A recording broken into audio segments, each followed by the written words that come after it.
ഷമീറിയുടെ gang ഹൗസിനകത്ത് ലഹരി കച്ചവടം നടന്നു എന്ന് പറയുന്നത് തൊപ്പിയാണ്. അത് നീ ഒന്നും പണയണ്ട. ഈ വീട്ടില് ഡ്രഗ്സ് കയറ്റി, ഓക്കെ, ഡ്രഗ്സ് കയറ്റിട്ട് പിള്ളേർക്കും ഡ്രഗ്സ് കൊടുത്തിട്ട് എന്താ പരിപാടി?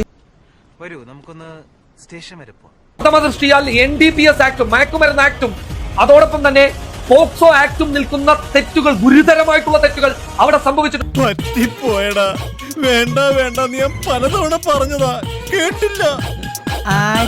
ഞാൻ തന്നെ പോക്സോ ആക്ടിൽ ആർക്ക് വേണമെങ്കിലും പരാതി കൊടുക്കാം. ഇനി ആര് കൊടുത്തില്ലെങ്കിലും ഞാൻ പരാതി കൊടുക്കും. പോലീസ് സേനയുടെ നേതൃത്വത്തിൽ മയക്കുമരുന്ന് ശൃംഖലയുടെ വേരറക്കാൻ ആവശ്യമായ നടപടികളാണ് കൈക്കൊണ്ടു. പറ്റിപ്പോയി, ഒരു തെറ്റ് പറ്റിപ്പോയി. ഇതിനാണ് അവനവൻ പാരാന്ന് പറയുന്നത്.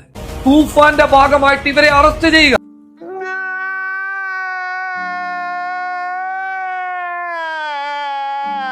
ഈ മയക്കുമരുന്ന് കണ്ടെത്താനും അത് വിതരണം ചെയ്യുന്നവരെയും ഉപയോഗിക്കുന്നവരെയും അതിന്റെ ഉറവിടങ്ങളെയും കണ്ടെത്താനുള്ള ശ്രമം നടന്നുകൊണ്ടിരിക്കുന്നു. എന്റെ ജീവിതം പട്ടിണക്കി. ആ ലഹരി കൊടുത്ത് പ്രായപൂർത്തിയാകാത്ത ഒരു കുട്ടിയെ ഡ്രഗ്സ് കൊടുത്ത് പീഡിപ്പിച്ചു എന്ന് പറയുന്നതും തൊപ്പിയാണ്. കേസ് രജിസ്റ്റർ ചെയ്യണം. NDPS ആക്ട് പ്രകാരം ഷമീറിനെ അടക്കം അറസ്റ്റ് ചെയ്യണം. പിന്നെ എന്റെ ജാതകത്തിൽ പറഞ്ഞിട്ടുണ്ടായിരുന്നു 20 വയസ്സ് വരെ എനിക്ക് കഷ്ടപ്പാടും ചീത്ത സമയമാണെന്ന്. പിന്നെ അത് ശീലായിക്കളും കുഴപ്പമില്ലെന്ന ജോത്സ്യം പറഞ്ഞു. പോക്സോ കേസ് മറച്ചു വെച്ചതിന് തൊപ്പി അടക്കം പ്രതിയാകും.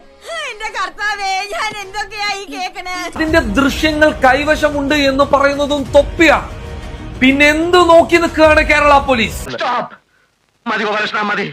എനിക്കിപ്പോ അവരെ കാണണം. എനിക്ക് അവരോട് പ്രതികാരം ചെയ്യണം. സാറേ, ആ സമയത്ത് മാസിലങ്ങ് ആയിപ്പോയാണ് സാറേ അങ്ങനെയൊക്കെ. ഇനിയെല്ലാം ദൈവത്തിന്റെ കയ്യിലാ. ഭാഗ്യമുണ്ടെങ്കിൽ നമുക്ക് വീണ്ടും കാണാം. വരട്ടെ.